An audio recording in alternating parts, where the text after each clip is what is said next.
Taxpayers will pour another $3 billion into the national broadband network in a move Labor says would finish the job and keep prices affordable. As the pre-election campaign ramps up, the opposition leader has committed to cracking down on councils that snub Australia Day.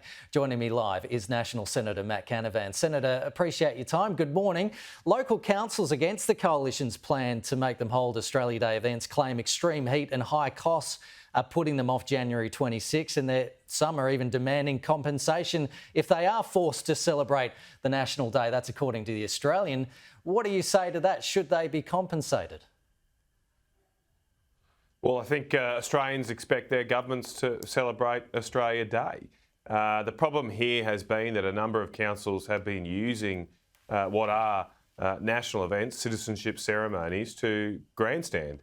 And I fully support Peter Dutton reining activist councils in that are not focused on doing the basic jobs that ratepayers expect for them, and instead using their positions to try and run a campaign of radical political change. We've seen the past couple of days that it's very clear the vast majority of Australians do not want Australia Day to move. In fact, only 14% now support a change to the date. So the question has to be asked is, why are these 14%, less than 15% of Australians, able to capture so much of our political discussion and narrative in this country? Every year we have this ridiculous debate about the date when more than 80% of Australians don't want it. So I think it's about time that we listen to the silent majority. They're not as loud as those 14%, but it's about time we listen to them. It's about time councils listen to them, and we actually celebrate Australia Day on Australia Day.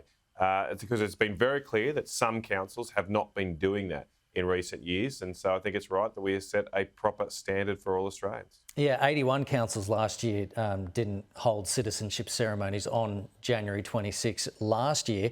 If you do win the election and you do make this change and some of those councils decide to just continue what they're doing, should there be any punishment? And if so, what should that be? Well, look, I think one thing here I would say is before we had this activist outbreak of largely inner city councils, there were some councils which would hold citizenship ceremonies on Australia Day Eve or maybe the day after Australia Day because they were small and they were trying to spread out their events over a few days.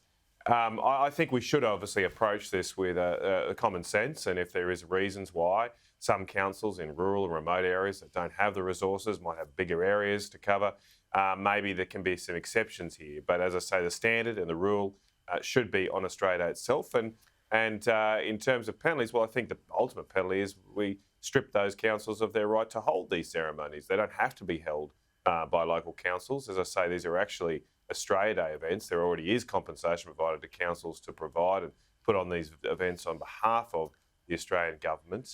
But if they don't want to abide by the rules set by the Australian government, we'll find someone else to do it, I'm sure. Does the coalition support the $3 billion investment in the NBN? Yes, we won't be standing in the way of that. Obviously, something has to happen with the NBN. It's been failing under this government. About a quarter of the satellite customers have left.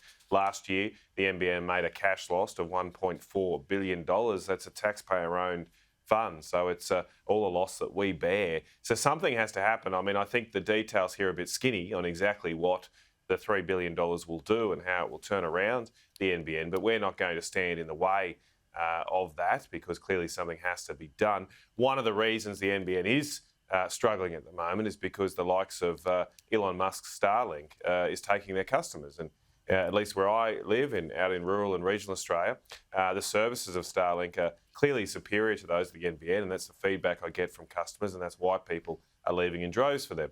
I think the question for the government, though, should be put is why aren't they talking to Elon Musk and maybe partnering with Starlink to get better value for taxpayers out of the NBN?